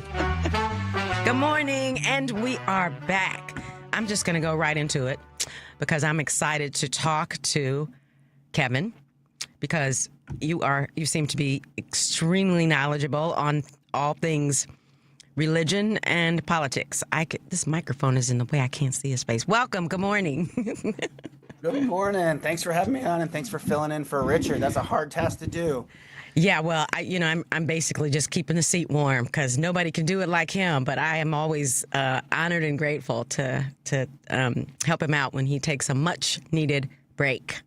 Yeah, and you're talking about all important issues. I got to listen to that last segment about boys and our problem with boys and men in our society. And as the father of many children, but especially a 17-year-old boy, I've seen how the algorithms work. I've seen how the world works. And one of the things I wanted to add to that conversation, if that's okay with you, if I just take a second. I would love it because it's something that really weighs heavily on me. I don't have children, but it's just such, I feel like it's a problem we need to address. So go have at it. Yeah. Well, the one thing that I've seen is boys also need about, in addition to all the things you were talking about last time, is they need a lot of hope. They need to have some sense that in the current neoliberal economy that we're living in right now, where manufacturing jobs are gone and there's all sorts of obstacles towards economic success, that a lot of the reason they're finding some affirmation in the brosphere and the blogs and the Andrew Tates and stuff like that is because it provides them some viable path forward, even if it's a terrible path forward, but it is a viable path forward that seems to feed them in some ways. Well, Kevin, so obviously having these conversations, we need to give these boys some hope and some opportunity. Why do you say that it's a viable path, though? Oh, I guess not viable for America, but viable in these 17-year-old boys' brains because it looks like it's feeding some of the energies they have where they've got this excessive testosterone buildup because they're teenage boys going through puberty. That's not their fault. That's just what biology is doing to them. Right. And this is sort of feeding their easiest dopamine triggers when you're 17 years old. And we need to have these conversations that you were talking about where we're feeding the secondary dopamine triggers, where we realize don't take the immediate action because it's not going to lead to long-term success. Yeah. But there is a hopeful path forward if you just do X, Y, and Z. And we need to clarify what that is for these boys, show them that there is a viable path forward beyond just the simple dopamine triggers of the Andrew Tates and of the bros and all that kind of stuff. You know, these guys are kind of lonely. I don't know if you've ever listened. I've tried to listen to some of this Joe Rogan stuff. He's the most listened to podcaster in America. Millions right? and millions of followers. Yeah, it's crazy. If you listen to it, it's just 3 hours long of a bunch of guys just sitting around hanging out. It's sort of like what I talk about with my friends, except less angrily and less so bro-y. but it is just like guys being bored being with guys, and it's replacing actual contact that these boys feel that they can't quite have. So like you were talking about, push the boys out, touch grass, like you said last time. Yeah, that was Karen. Yeah, give them some opportunity. It's sort of, there are alternates that we can push these boys into. I'm curious though as to when did women and girls become the enemy? Because that's what these guys talk about. I'm not sure about Joe Rogan, but the Tate brothers and hopefully this clip that we'll get to play before the end of this show. They talk about women like we're dogs and we're disposable, and you just slap your girlfriend and you can, do her any kind of bodily harm. And I mean, as I mentioned when Karen and I were talking, the rates of violence against women is up considerably, from 5 years ago. And I don't know why that manosphere stuff is geared toward treating women badly and not liking women. So, all right, you invited me to nerd out. So I'm a professor of history. So I'm going to talk a little bit about the rise of the patriarchy in the American society. But the first thing I want to say to answer your question is I can't answer it. I don't know, because it makes no sense to me as a human being why there is a rise in violence. I understand how the system got built that perpetuates it, but what pushes one over that edge? I can talk about the conditions that make it work, but to me, I mean, thankfully, or because I've done the work as much as I possibly can, I still got plenty of work to do. But I can't answer your question as to why. It makes no sense to me. So I want to clarify that first. Okay, thank you. That's not hopeful, but thank you. This is a constant conversation in my family and my wife. Why are men doing this? I said, I don't know, and I can't believe it. I believe it, but I can't believe it, right? Because it doesn't make sense to me. So I just want to put that out there first. Okay. But I will. So you invited me to nerd out. So there is this 150-year history of the rise of patriarchal thinking that is premised on male domination of the family, which by definition extends to women. And sure, it goes back, we can go way back thousands of years, but this most recent iteration starts with the rise of the Industrial Revolution, this moment when the economy moved from sort of predominantly farming-based economy to predominantly factory and office-based economy. And so what happened to men in that period, this is the 1880s, the 1890s, the early 1900s, is they went from sort of being their own farmers who owned their own land, who dictated the outcome of their own events, or at least thought they dictated the outcome of their own events. Sure. And they could organize, and they were the head of their domicile in a lot of ways, but it really was a family-based farm. These farms did not work without the work of children, and especially the wives, not only organizing the indoor domestic sphere, but also doing gardens and things like that the family would eat. But as this transition happened to industry work, all of a sudden lots of men lost access to farming and that individualized space and the ownership that they used to take pride in. And they went and they became factory workers. They were doing one little task over and over again every single day, turn the widget to the right a quarter degree and then pass it on down the assembly line. And then they got their paychecks.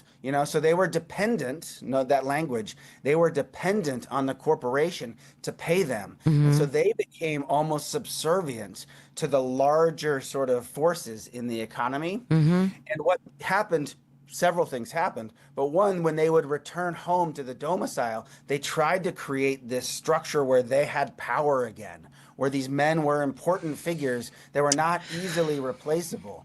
And so the women, their role in the man's imagination, I love this phrase, it's the name of a book, were to become a haven in a heartless world. The world outside is heartless. And here's the haven that this women are supposed to create for their men. So Teddy Roosevelt, was president in this era. He oversaw this sort of what he called masculine Christianity, and the Christian part is going to be important later on in the story here.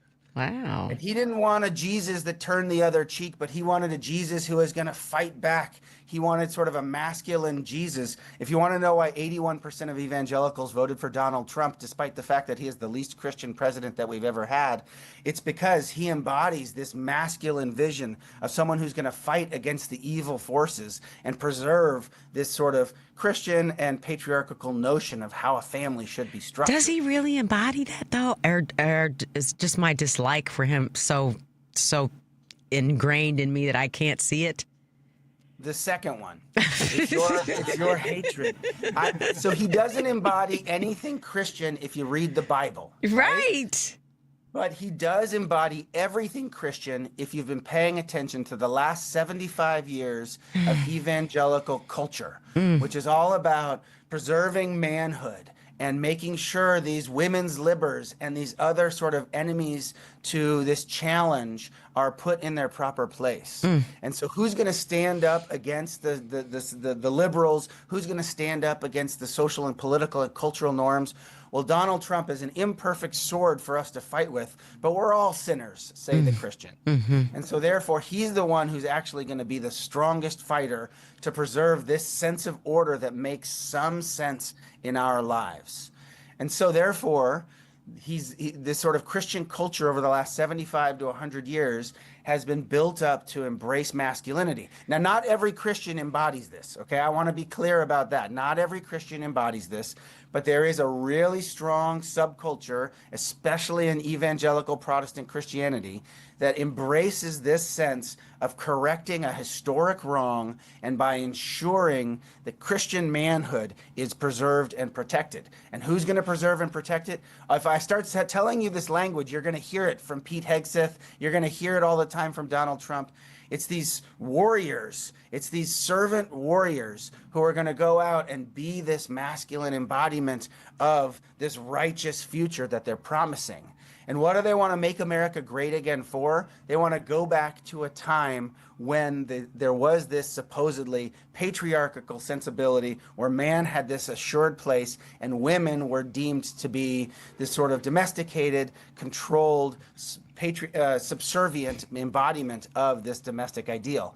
And so this is to get to our question here is, if you challenge this, all of a sudden you're not just threatening this man and his weak spot, but you're also challenging this entire order that has been constructed to preserve manhood and masculinity. Now, again, I don't agree with this vision. I think masculinity and manhood should be much more expansively understood, should have a much bigger and broader definition than these people are defining it as. Sure, you can have muscles, but you also can be gentle. You also can be a sensitive human being. You can also listen to your partner. You can also role model different kinds of generosity of spirit. There's lots of ways. There's a broad spectrum of masculinity and manhood. But they've grabbed onto this one little tiny component of it, and they've raised it up as the embodiment of true manhood, their language, not mine.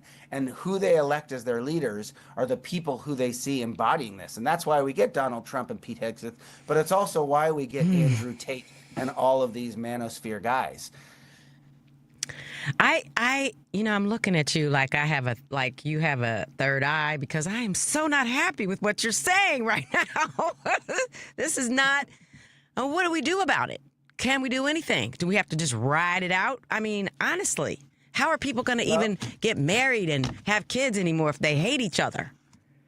Well, look, part of what I'm saying is I study history so I can learn how to fight for the future. Right? Okay. Yeah. So we need to understand that the rise of this masculinity, this crisis of masculinity and this crisis of boyhood is not simply excused by the rise of smartphones, or it's not simply excused by, triggering the dopamine pleasures of these 17-year-old boys or something. That's certainly a part of it. I don't want to dismiss that as a part of it. But what the fight is actually about is this bigger, broader cultural current that supposedly, and I disagree with this, but supposedly has denigrated boys and men and made them feel like they're to blame for all of society's ills and there is no pathway future. And then the simple understandings are there things like affirmative action or rights of women. And this 17-year-old boy has done nothing in their entire life to bring about, the problems of that women get paid 75 cents to the dollar for men. The 17-year-old boy did nothing to create that problem. Mm-hmm. So why blame him? And that's sort of the easy dopamine that they're looking to be triggered, and that's what the Andrew Tates are doing. But if we take a step back, learn our history, and recognize that there's this whole cultural construct that we're just seeing the tip of the iceberg.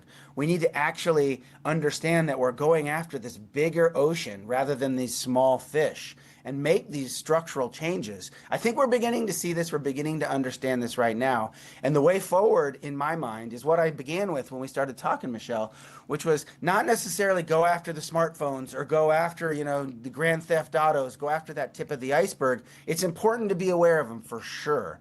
But it's to recognize that we're fighting this huge structural component that goes way down 100 plus years. And we need to come up with other narratives that provide hope and opportunity for these boys beyond the simple pleasures of the dopamine triggers that they're getting from the Andrew Tates. Yeah.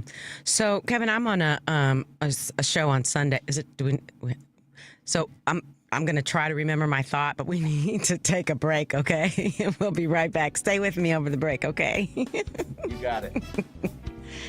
Oh, I hope I remember what I'm going to say. In 1776, we defied a corrupt king, and the America we love was born from that defiance.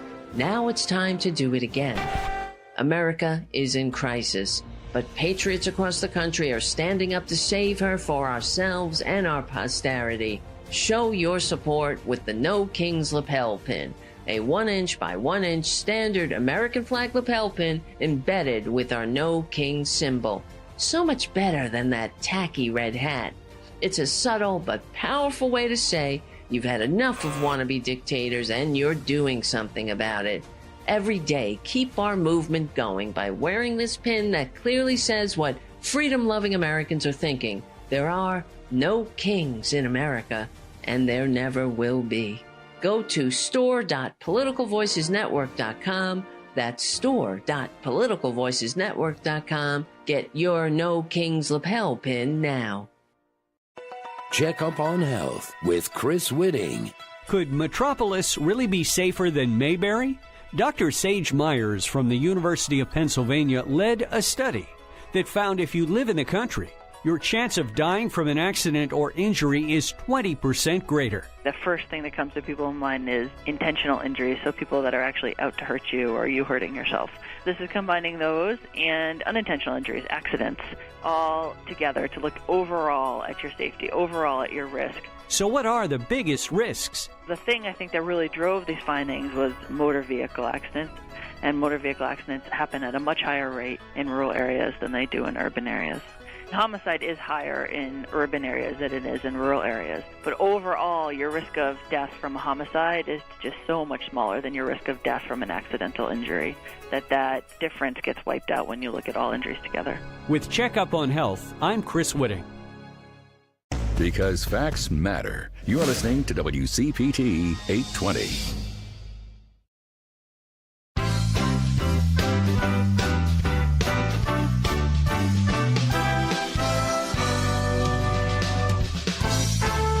Whether you're tuning in for insight, perspective, or just a little company on your drive, you're in the right place. It's Chew's Views with Richard Chew. Filling in for Richard Chew today, it's Michelle, LTA. And we are back. 773-763-9278. Kevin, thank you for being here today. I am enjoying this conversation so much, and I think I remembered my question. It's a statement/question. So the show that I'm on Sundays called The Family Meeting, aired here on WCPT. The host, his name is Eric Grant, and he talks about history in terms of how Black people got here, us being enslaved, and how he doesn't necessarily feel that positive about the future because of our past. And with that said, we're talking about men and boys, but I think it's that they're intertwined, right? This racial conversation and this history of the patriarchy and the men and the boys. So can you comment on that? Yeah, I would say that this is one of the great breaks in the history of the American left. By which I mean, on the left, there are many factions, of course, but let's think in terms of your question. There are two big factions. And there are one faction who does continue to have hope and continues to feel like the promises set forth in the Declaration of Independence, that great second sentence, we hold these truths to be self-evident, that all men are created equal, endowed by their creator with certain inalienable rights, among these life, liberty, and the pursuit of happiness. Sorry, I'm stuck on USA 250 birthday stuff right now, so this is top of mind. And there are people who, including myself, I will count myself in, and I led with hope, and I continue to have hope, that I think one way to interpret the history of the United States is 2 steps forward, 1 step back most of the time. It's a slog and a slug is what I often say when I'm on Richard's show on these Friday mornings, is that it's going to take time. That's the slog. It's going to take some fighting. That's the slug. So it's a slog and a slug. But I do think the circle of people that have been included in the promise of the Declaration of Independence is increasingly growing. Sure. From white property holders to white men, regardless of their property, to black people after the American Civil War, black men after the Civil War, to women after the 1920 amendment to the Constitution, to younger and younger voters, teenagers in the 1970s. So the circle of, at a base level, those who are included in our democracy has continued to grow. On the other hand, the other argument is those who say, yeah, sure, some parts have continued to grow, but if we look at history, it's just the same old story of poor people and black people and women being punished for the sins of white men who are trying to perpetuate the fact that they get to be their own little kings over their own little fiefdoms. And that story has remained consistent. So why even continue the fight?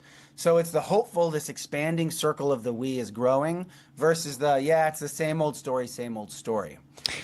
But if I may interrupt you quickly and just say, I think that the bigger the tent gets, that the more fear there is, because for some reason humans think that there isn't an abundance, that there isn't enough for everybody to have a home, for everybody to have food, for everybody to get health care. The tent gets bigger, and people, mainly, I guess, white guys, believe that there's not going to be enough left from them because all these women, these black people, these immigrants are coming and they're going to take all my stuff. And I feel like there's just so much fear right now of losing everything. I think that's part of the problem. That's what I see. I think you're exactly right. It's the status insecurity is what we call it in the academic world. And you'll love this fact right here. In the 2016 election, the highest percentage of voters who voted for Trump were people making between $100,000 and $150,000. So it wasn't poor people, it wasn't the white working class, but it was this class of people that is just above, middle class, upper middle class. But they don't have more than that. They don't have that security. So they're insecure. They think they're going to go back down below to where they came from. And so it's this status insecurity that is prompting and propelling these people to vote for this defensive posture. And I can't say you're wrong. I think you're absolutely right. And that goes back to the original thing that I said is we need to provide structures where these people are not necessarily concerned that even if they just barely or just recently made it, that they're going to lose it all because of a healthcare accident or because the job insecurity is going to be shipped overseas or because AI is going to take their position. And so all of a sudden they need to vote for the angriest person who's going to protect them. Yeah. So I do think there is a way that we can counter that. I will say, and I want to end on this because I know I always run over on time and I want to give you guys some time to do what you need to do, that the strongest coalitions that we've had in American history on the left are when that far left, which often sometimes bends over into hopelessness, and the sort of center left, which is sort of this most hopeful sensibility, when they're able to see past their differences and join forces, this is where the greatest, most substantive change happens. Both sides are frustrated that they have to sort of agree with the other side historically, but when they put that frustration, they come together and they fight. That's when change actually happens. And I actually want to say, I want to end on a hopeful note, as I think you would understand from me, is that I think what we're learning in the last year by the likes of Zoran Mamdani and all of these electoral victories that we're seeing on the left is there is this hopefulness between the sort of centrist abundance liberals, abundance Democrats, and the more social democratic leanings that we've seen from Bernie Sanders, AOC, and Zoran Mamdani. And when they come together, I think Mamdani is teaching us where that is. I agree. He's showing us what government can do, literally filling potholes and filling pantries. Yes. And he's preaching to this big swath of open and available voters who want dramatic economic redistribution. They might not want some of the other cultural and social stuff that the Democratic Party has stood for, I think rightfully, but that's not where the voters are. But if they start talking to these economic insecurities, it will begin to show people what government can do and provide hope for a future, because there will be this foundation that these $100,000 to $150,000 earners won't fall down below. Yeah, and I think he's fighting he's teaching people, like you said, not to be afraid, right? Because as he moves forward, as he continues to move and do the things that he's doing for the city, they're like, oh, okay, that's not bad. Maybe because you remember how resistant they were. I mean, people were hateful towards him during the election. And now they're like, you remember how... Go ahead, I'm sorry. How we were raised. Government is bad. The problem is the government. The era of big government is over. That was Bill Clinton, right? See, I'm older than you. Government wasn't bad when I was little. It was good. And that's what Mamdani's teaching us, what government can and does actually do for us. And we haven't had anybody articulate that or demonstrate that or show that to us. Yeah. And now he's doing it in a way that's really, really important. Yeah. Let's make it cookie cutter if we can, right? So we can move it to other places and do it. We're good here in Chicago, but you know what I mean. Kevin! This Muslim socialist teaching us how to be American. I love it. That's what America's about. Yes. Thank you so much. I appreciate you joining me today. I have enjoyed it so much. I got to get your book, too. We were going to talk about that, but this was better. Thank you. I appreciate you. Don't say it's better than my book. Come on now. No, not better than your book, but this conversation. Nothing's better than your book. Don't get me wrong. Well, thanks for having me. I'll be back anytime. I'm sure Richard will have you back probably next week. But thank you so much, Kevin. Have a good weekend, okay? All right. Thank you. Take care. You too. So, people, okay, real quick, you can go to Urban League's website of St. Louis so you can learn about the book club. And thank you, Karen, and thank you, Kurt, and thank you, everybody. You guys have a great weekend. Peace out.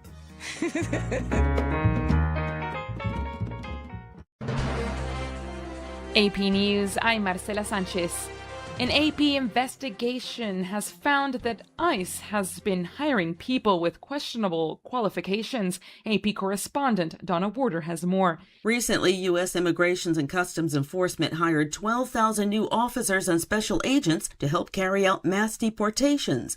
But an Associated Press investigation has found that some of those hires started working before passing background checks. One hire failed the police academy and lasted only 3 weeks in his only job as a police officer. Another was accused of arresting a woman on false allegations while working as a sheriff's deputy. The incident led to a $75,000 settlement. Another candidate had 2 bankruptcies and 6 law enforcement jobs in 3 years. During a congressional hearing in February, ICE Acting Director Todd Lyons described his officers as well-trained and well-vetted. Donna Warder, Washington. Israel's Defense Minister Israel Katz has warned that Israel's attempts to completely disarm Hezbollah in southern Lebanon, quote, is not yet complete. Katz says Israel will continue to hold all the places where it's currently stationed. Both countries have agreed to a 10-day ceasefire following more than a month of war between Israel and the Iran-backed Hezbollah militant group in Lebanon. Meanwhile, Czech Prime Minister Andrej Babiš says his country will offer a passive surveillance system to aid international effort to reopen the blocked Strait of Hormuz. He added that the system can be used when a ceasefire in the war between the US and Israel against Iran is in place or when the conflict is over. Dozens of countries are taking part in a conference today organized by the leaders of France and the UK that's meant to provide security for shipping through the key waterway. More stories at apnews.com. This is AP News.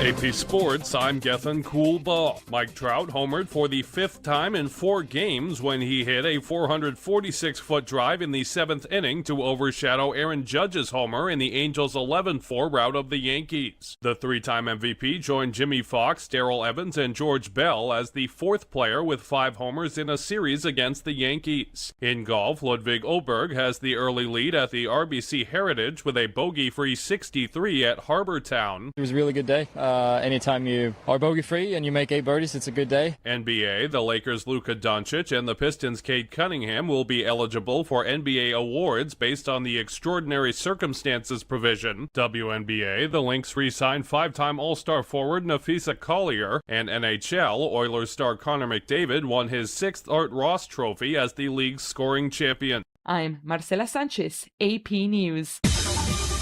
This is 8:20 a.m. WCPT Willow Springs and streaming worldwide at WCPT820.com. We are Chicago's progressive talk, where facts matter.